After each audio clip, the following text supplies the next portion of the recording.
An adult film star turned B-town actor wants to experience motherhood.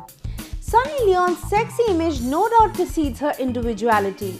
So much that recently the actor was banned from entering Indore for her film Ragini MMS2's promotion. One of the most warm and down-to-earth actor, however, is unperturbed by all this hype and hoopla around her.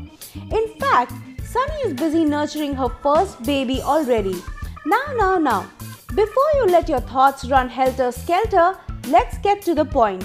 Bollywood is her first baby that she wants to focus on at the moment. This actor in a recent interview confessed, "I would love to have babies but I don't know when. This is one moment which I can't replace ever in my life.